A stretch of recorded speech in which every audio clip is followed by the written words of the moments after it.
As soon as you entered into the blood bank, first thing you should see is this common bulletin board. Okay, this is the common thing all over India. Okay, यात काय आहे simply हे बाकीचं सगळं matrix सोडून द्या. First thing is observe this is blood group and this is the available stock. त्या दिवशीचा तो upgraded असो. Okay, available stock. Suppose once you want a blood, you come over there and see the group which is you are looking for. If it is available, say समजा इथे आहे कुठला तरी AB positive आणि त्याची एकच bag आहे किंवा O निगेटिव्हची दोनच बॅग आहे किंवा एकच आहे. You just read it and go to the counter and ask them की like you need a blood. If they ask you a replacement donor, just pinpoint this board. See the change of attitude. Within a few seconds they tell you की sit down, बसा तुम्ही आम्ही तुम्हाला blood available करून देतो. This is the approach we should apply. कधी कधी काय ब्लड बँक्स मग स्मार्टली करतात माहिती आहे का, इवन दो ते सांगतात कालचा अपडेटेड आहे. Never believe. त्यांना काय म्हणा तुम्ही ओके कालचा आहे ना तो फाईन, आजचा सकाळचा तुम्ही दाखवा जो गव्हर्नमेंटला तुम्ही पाठवता. Just you throw the question, see the change of attitude. Problem is that we are so illiterate. आपण इतका हे अडाणी आहे त्या बाबतीत, आपण क्वेश्चन विचारत नाही त्यामुळं हे होतं. Just see this bulletin board. Here onwards you visit most of the blood banks in the town and see हा बोर्ड तिथे दिसतो का नाही. मोस्ट ऑफ द ब्लड बँक्समध्ये हा दिसत नाही. They don't have. Second is even though if they have ना it won't be updated. Here onwards for ever remember blood donation should never be done lying down. Flat झोपून कधी blood donation करायचं नसतं. Blood donation has to be done on this 35 degree to 45 degree bed. What is the logic behind it? When you donate a blood, कायम ना तुमच्या हार्टवरती 0.4% to 4% pressure येत असतं. Okay, to reduce that pressure donor has to lie down on this bed 3.5 minutes before the actual donation. त्यांनी काय होतं, तुम्ही जेव्हा इथे लाई डाऊन होता ना, पोझिशन बघा हेड अप आहे लेग अप आहे.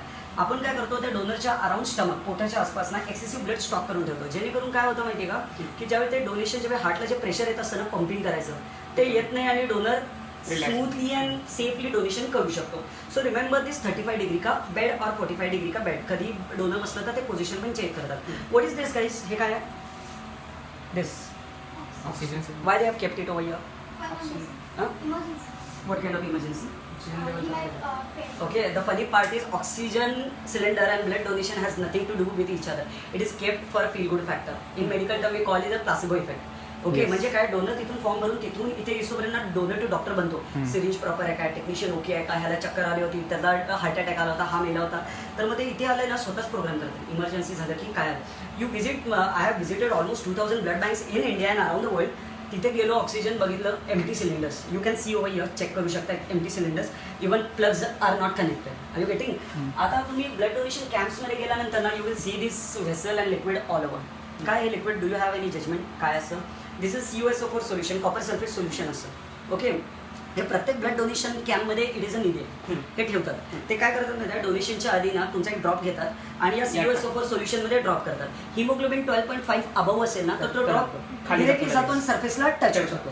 जर 12.5च्या कमी असेल ना तर तो असा स्वेल होतो, स्लोली डाऊन होतो. त्यावरनं कळतं आपल्याला की HB कमी आहे. ओके, हिटलरच्या आर्मीने हे 1939ला हे इन्व्हेंट केलेलं आहे. ओके, तर यात काय गंमत आहे माहिती काय, करप्शन इथून चालू होतं ब्लड डोनेशन कॅम्प्समध्ये. Okay, I want you to understand as a human also because you are the influencer, so you can put it in a right way. ते यात तिने पाणी मिक्स करून आणतात, डायल्यूट करून आणतात. त्याची एक स्पेसिफिक ग्रॅव्हिटी असेल .±3. ओके, ते डायल्यूट करून आणतात. हिमोग्लोबिनचा ड्रॉप टाकला ना, दॅट इज इवन 8 आणि 9 जर हिमोग्लोबिन असेल ना, it will sink like your haemoglobin 14-15. They prick you, they collect blood from you. जिथे हे असेल इमिजिएटली त्या ब्लड डोनेशन कॅम्प्समधून बाहेर पडायचं. आर यू गेटिंग दिस? कधी रिस्क घ्यायची नाही. आता डिजिटल मीटर्स आले 5 years बॅक अँड गव्हर्नमेंटने रूल केला की use those meters only. Well calibrated असतात. कधी ना ते वेल कॅलिब्रेटेड मशीन्स असतात, तिथं तुम्ही मॅन्युप्युलेट करत नाही. तिथेच असेल ना तिथेच करायचं आहे तुम्ही. सेकंड काय, ब्लड डोनेशन हे ब्लड डोनेशन कॅम्प्समध्ये बिलकुल करू नये. ओके, कधी करावं, इवन दो आपणच लावायचं 30-31ला, स्टील का करू नये माहिती आहे का, तर गव्हर्नमेंटचा रूल काय आहे की ब्लड डोनेशन कॅम्प्स किंवा कधी असायला पाहिजे blood donation camps, one natural disaster when there are floods किंवा there are you know like भूकंप, अर्थक्वेक झाला वगैरे, किंवा मॅनमेड डिझास्टर म्हणजे वॉर चालू झालं किंवा पॅन्डेमिक आलं त्याच वेळी करावं. अदरवाईज फाईन की नाही रुटीनली जायचं. तर मेनली गव्हर्नमेंटचा रूल काय सांगतो माहिती आहे का, प्रत्येक ब्लड डोनेशन कॅम्प्समध्ये ना 90चं स्पिकिंग व्हायला पाहिजे, 90 डोनेशन्सच व्हायला पाहिजे आणि मॅक्स टू मॅक्स झाले तर +50 म्हणजे 140चा व्हायला पाहिजे. आता कसं होतं, आपल्या इथे इगो बेस कॅम्प्स होता, 200चा केला, 300चा केला, तर काय होतं, एक तर बऱ्याचशा ब्लड बँकची कॅपॅसिटी असते फ्रीझरमध्ये ठेवायची. ते काय करतात, घेतात. Okay, I will do the camp आणि मी काय करणार, मी तुमची ब्लड बँक आहे ना तुम्हाला विकणार. ती ब्लड बँक्स. हां, तुम्ही घेणार माझ्याकडून स्टॉक. तर आता ब्लड बँक्स ते ब्लड बँक्सच्या भाजीसारखं आपण सेल आउट नाही करू शकत ना, की एक प्राइस मोठी एक हे everybody has a cap. Same नाही विकायला पाहिजे. तर तुम्ही काय करणार, ती बॅग मी 100 रुपीजला तुम्हाला विकणार. तुम्ही ती 100 रुपीजला विकली तर तुम्हाला प्रॉफिट काय, तर तुम्ही प्रॉफिट कसं अर्न करणार माहिती आहे का, you will not test that blood आणि टेस्टेड ठेवणार आणि फॉरवर्ड करणार. You getting this. टेस्टिंगची कॉस्ट जास्त असते त्यात. हां, 100 रुपीज म्हणजे 60 रुपीज ती टेस्टिंगची कॉस्ट जाते. तुम्ही ती करणारच नाही. विदाउट टेस्टिंग तुम्ही प्रोव्हाइड करणार. इंडियात आणि एक इंटरेस्टिंग गोष्ट सांगतो तुम्हाला. इंडियात 15 ऑगस्ट आणि 26 जानेवारीला जे ब्लड डोनेशन होतं त्यापैकी 37% ब्लड आपण फेकून देतो. जगातलं सगळ्यात जास्त वेस्टेज आपण करतो ब्लडचं. जस्ट इमॅजिन करा, hypothetically we bring all that blood in one container. ते जर तुम्ही एका कंटेनरमध्ये आणलं ना तर we can save entire population of Australia. तेवढं ब्लड आपण वाया घालवतो. ओके. त्यानंतर एव्हरी इयर किती लागतात ब्लड बॅग्स माहिती आहे तुम्हाला? On and average 6.5 crore to 7 crore blood bags इंडियामध्ये लागतात. आपल्याकडे ब्लड डोनर्स आहेत 2.25 करोड ते 3 करोड. जर आपण डिसाईड केलं तर we can save Pakistan, Bangladesh, Nepal, Bhutan and Sri Lanka also. But still we are always beggars for a blood. का? फक्त त्याचं प्लॅनिंग नाही आहे proper. Okay. So my request is, ज्यावेळी पण तुम्ही कराल ना, सेट अ बायोलॉजिकल क्लॉक. आज केलं ना, 3 महिन्यानंतर पुन्हा जाऊन करा, नेक्स्ट 3 महिन्यानंतर करा. And make sure that you encourage people to go to blood bank and donate blood rather than going into the camp. Okay. आपल्या बॉडीमध्ये असं 5 to 7 लिटर्स ब्लड. एखादे म्हणतात की माझ्याकडेच ब्लड नाही आहे, मलाच कमी आहे, मलाच द्यावं लागेल. जर ब्लड तुमच्याकडे कमी असेल ना, ऑन द स्पॉट डेथ होते तुमची. तुम्ही जगला याचा अर्थ you have a enough blood to donate also. Okay. 350 to 450 तुम्ही डोनेट करता. 24 आवर्समध्ये ते भरून निघतं. 24 आवर्समध्ये. स्टील गव्हर्नमेंटनी काय रूल ठेवला, 3 महिन्यानंतर तुम्ही करू शकता.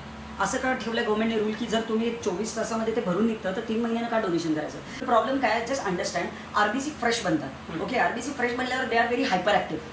Okay. When they goes to patient's body, पेशंटची बॉडी जी असते ना, इम्युन सिस्टम थोडी वीक झालेली असते अँटी सप्रेसन्समुळं वगैरे हे झालं. Wien you pass the hyper active RBCs ना, म्हणजे डेड काय म्हणतात, ओल्ड सोलमध्ये जर यंग सोल टाकलं ना किंवा मिक्स केल्यानंतर ते कसं होईल कन्फ्युजन, तसं ते बॉडीला ॲडजस्ट होत नाही. मग ट्रान्सफ्युजनेबल रिॲक्शन्स येऊ शकतात. त्यामुळे काय मॅच्युअर झालेले आरबीसीज आपण त्यांना ट्रान्सपास करतो. त्यानंतर नेक्स्ट मला अनेक blood diabetic patient blood donate करू शकतो? नाही. ॲब्सोल्युटली करू शकतो, provided he should not be or she should not be on insulin. Okay. टॅबलेटवरती असेल तर ती करू शकते, कारण की शुगर जी आहे, डायबिटीज जी आहे, ते ब्लड ट्रान्सफ्युजिबल नाही. Can corona patient donate a blood? Can be take a blood from corona patient? Absolutely yes. Corona is a lungs disease. Okay. आम्ही रिसर्च केला, कोरोनाच्या पेशंटचं ब्लड जर तुम्ही ट्रान्सफ्यूज केलं, nothing to worry about. Everything is fine. हा global research आहे. आम्ही म्हणजे नॉट मी ॲज ए, आता जस्ट इमॅजिन करा आपण चौघं पण बी पॉझिटिव्ह आहे. It doesn't mean that we are from same group. Okay. B positive असतं आणि त्याच्या खाली आज सेगमेंट्स असतात A, B, C, D. Okay. तर ज्यावेळी तुम्ही सॅम्पल घेऊन येता पेशंटचं बी पॉझिटिव्हचं आलं तर ते लगेच त्यावर बिलीव्ह करत नाही. ते टेस्ट की ते बी पॉझिटिव्हचंच आहे का, आणि ते काय करतात, रँडमली फ्रीझरमधून 3 डिफरंट बॅग्स काढतात बी पॉझिटिव्हच्या, आणि ते काय करतात, त्या बी पॉझिटिव्हमधलं सेगमेंट मॅच करायचा प्रयत्न करतात. ओके. क्लोजेस्ट सेगमेंट मॅच असेल त्याचा इश्यू करतात. त्यामुळे इट टेक्स 90 मिनिट्स. हां गाईज. तर ज्यावेळी पण आपल्याला ब्लड लागेल ना, ज्यावेळी आपण जातो ब्लड बँकेत, we create a hysteria and panic. द्या द्या द्या. Just imagine, just understand that this technicians are trying to help you out.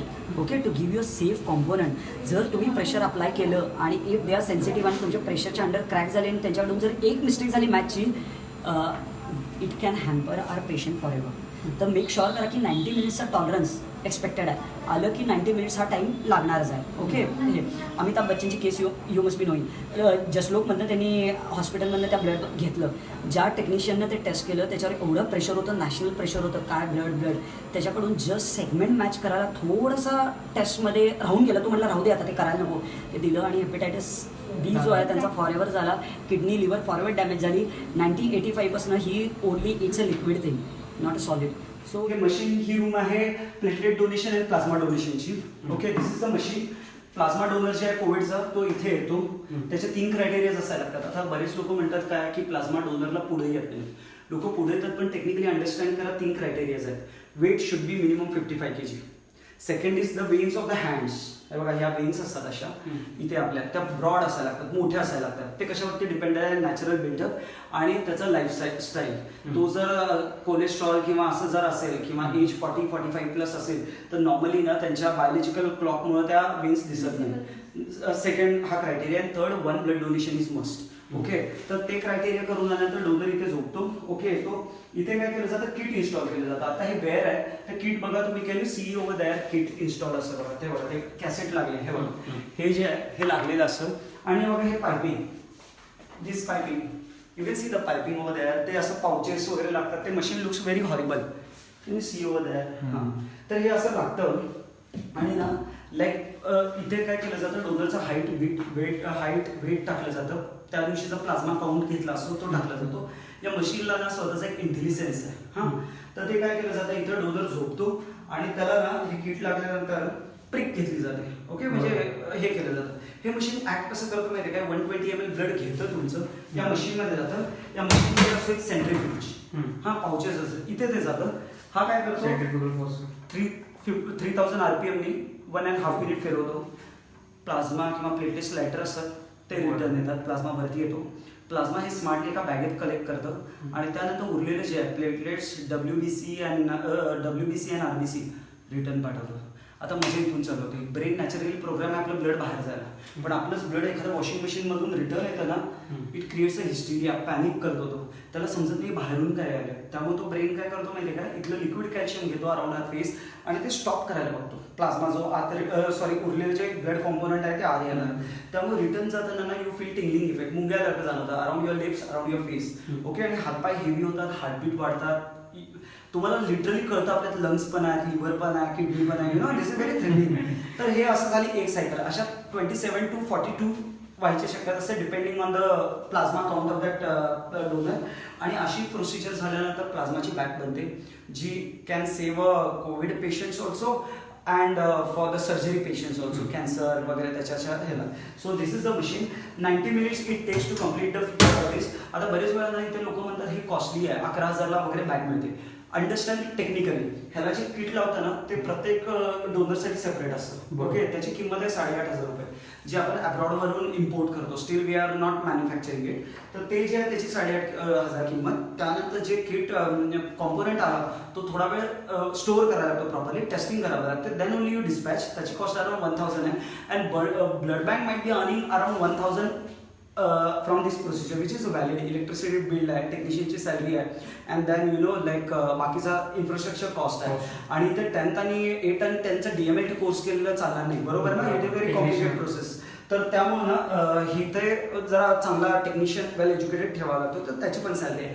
So we should understand why they are charging the money. Blaming them आणि blindly बोलणं हे नाही. आणि during the procedure ना कॅल्शियमसाठी Austro कॅल्शियमची tablet आपण डोनरला देतो खायला, जेणेकरून तो खातो.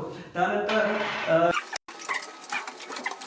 गव्हर्नमेंटमध्ये तुम्ही केलेली ब्लड बॅग जी आहे ना, ती ब्लड बॅग या बकेटमध्ये ठेवली जाते. ओके, आणि हा बकेट जो आहे तो यात इन्स्टॉल केला जातो. हा सेंट्रीफ्यूज आहे, एक वॉशिंग मशीन. सिम्पली 9,000 RPMचा 29 मिनिट्सचा हा स्पिन देतो. ओके, 29 स्पिन झाल्यानंतर when you take out your this bucket and when you take out the bag you will get to see 3 different layers. First is plasma, then the platelets and then RBC. आणि RBCच्या खालीच एक solid material असतं reddish कलरचं, that we call WBC, white blood cells. नाव आपण white बोलतो पण दिसतात ते रेडिशच असेल. आणि ते काय करतात, इथल्या बॅगला आणतात, तर इथले पाउचेस असतात, इथे आणतात आणि काय करतात, एक एम्प्टी बॅग घेतात, प्रेस करून प्लाझ्मा सेपरेट करतात, देन प्रेस करून प्लेटलेट सेपरेट करतात आणि देन प्रेस करून RBC सेपरेट करतात. Are you getting. आणि तो WBC आहे तो फेकून दिला जातो. का? कारण की जो WBC तुम्हाला प्रोटेक्ट करायला तो थ्रू ब्लड डोनेशन माझ्याकडे आला तर it generates malignancy, cancer create करतो. ओके, त्यामुळे WBC कायम थ्रो केला जातो. So do you understand how your 3 lifes are saved. Plasma एकाला जाणार, RBC एकाला जाणार, प्लेटलेट्स एकाला जाणार. अनदर लाईफ चौथी मी सांगितलं होतं तुम्ही सेव्ह करू शकता. कशी? तर समजा रोडवरून तुम्ही चाललाय आणि तुम्ही बघितलं माझा ऍक्सिडेंट झालाय आणि बॉडी माझी हँड अँप्यूट झाला.